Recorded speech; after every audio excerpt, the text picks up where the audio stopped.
Honda Vario Evo 160 o mas kilala natin dito sa Pinas na Honda Click 160 ay naglabas ng bagong version sa Indonesia at nilaunch nga noong nakaraang araw, June 24. May tatlong variant silang nilabas mga boss, yung CVS, CVS Nitro at ang ABS type. Silipin natin ngayong araw, tara!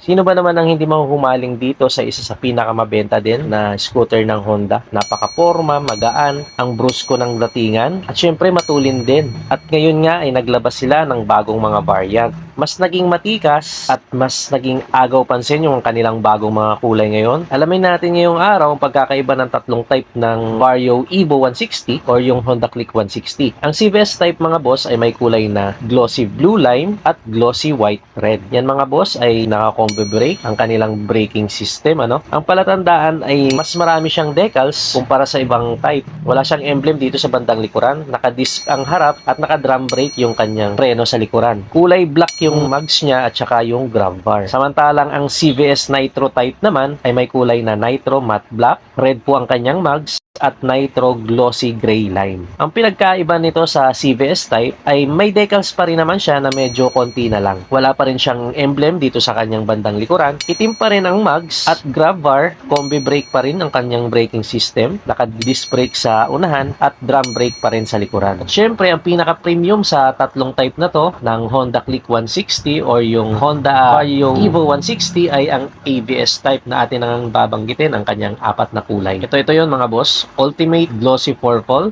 Ultimate Matte Red, Ultimate Matte White, at ang Ultimate Matte Black. Syempre mga boss, ABS na ang braking system niyan. Single ABS po sa harap. At ang pinagkaiba niyan sa dalawang nauna nating nabanggit ay kulay brown na po ang kanyang mags at yung kanyang grab bar. Wala talaga siyang stickers. Emblem lang na makikita natin dito sa bandang likuran na talagang nagpadagdag sa pagiging premium niya kumpara dun sa dalawang nauna. Kaya mas medyo angat siya kumbaga.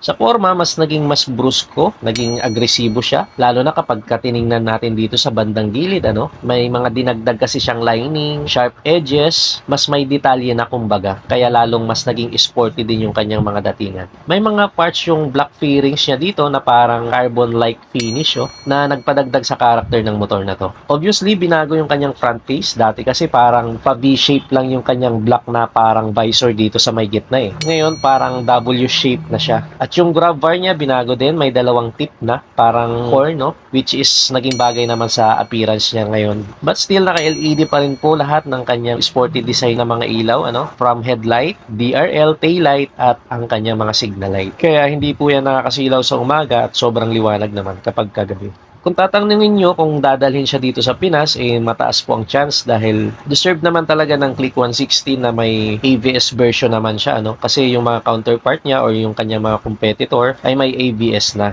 Kumbaga syempre Honda yan, hindi din talaga yan papahuli. At mataas din ang demand kasi may market din naman ang Honda Click 160 dito sa Pinas kasi nga dahil doon sa kanyang gulay board.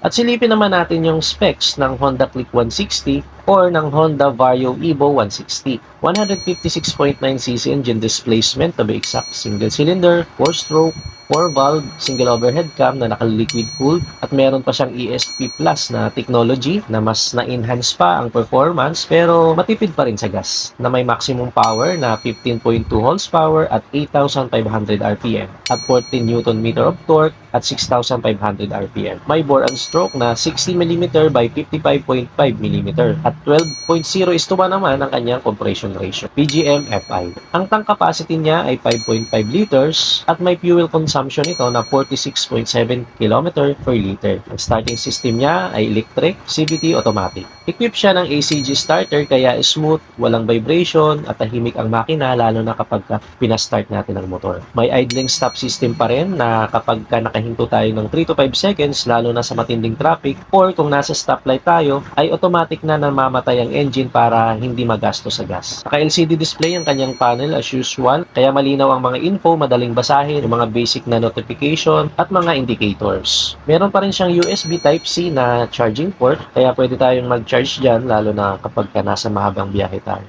Keyless na rin po ang motor na to at meron pa siyang answer back system at anti-theft alarm for added safety features naman ang motor na to. Binago ang kanyang center hook dito sa kanyang unahan. Pop-up hook na siya na pwedeng nakalubog lang at kung gagamitin natin ay ipupush natin at lalabas na po ang hook niya. Sa kanyang underseat compartment, meron pa rin siyang 18 liters na capacity. Kasyang-kasya dyan yung mga small size na half-face na helmet. Sa sukat ng gulong niya sa unahan, medyo malapad na rin. 100 by 80 by 14, tubeless yan. At sa likod naman ay may sukat na 120-70 by 14, tubeless na rin po yan. Naka-telescopic fork sa unahan at unit swing sa likod or single-sided shock. Ganun pa rin po yan. Hindi sila nag-upgrade sa kanyang suspension sa likod. Sa braking system niya, naka-disc brake sa unahan at naka-drum brake naman sa likod kapag ka-CVS at CVS Nitro type. At pag ABS naman ay naka-disc brake na sa unahan at sa likuran na may single-channel ABS dito sa may unahan. At sa dimension niya, may total length siya na 1,921. Kapag CVS, may width siya na 686. At kapag ABS type ay may width siya na 696. At parehas naman siyang may height na 1,091 mm. 1,277 ang kanyang wheelbase at ligtas na ligtas to sa mga matataas na humps at malulubak na kalsada or daan na meron tayo dito sa Pinas dahil 138 mm po ang kanyang ground clearance. Sakto to sa mga Asian height, at syempre naman, pasok din naman syempre sa height ng mga Pinoy dahil 778 mm lang po ang kanyang seat height. Hindi tayo mahirapan dito na dalhin yung motor at madali nating maisisingit kapag ka-traffic. 116 kilograms ang bigat ng CVS type at 118 kilograms naman ang bigat kapag ka-ABS type. At kung sakali nga nadadalhin siya dito sa Pinas, ay meron siyang estimated price na nasa 120,000 to 140,000 pesos. Depende kasi yan mga boss sa type ng Honda Click 160 or Honda Vario Evo 160 kung CVS type ba or ABS type. May mga additional taxes kasi yan at syempre yung mga charges pa sa travel. So sa inyong palagay mga boss, sulit ba or karapat-dapat bang dalhin ang bagong Honda Click 160 or yung Honda Vario Evo 160 dito sa Pinas?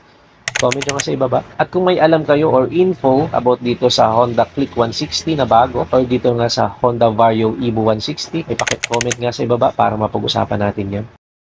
So that's it for today's vlog. Kung umabot ka sa huling bahagi ng ating video, ay huwag mo nang kalimutang mag-like. Malaking tulong sa ating channel yan. Pakisubscribe na rin kung gusto mong ma-notify naman sa mga susunod pa nating video. So that's it for today. Thanks for watching. Bye-bye.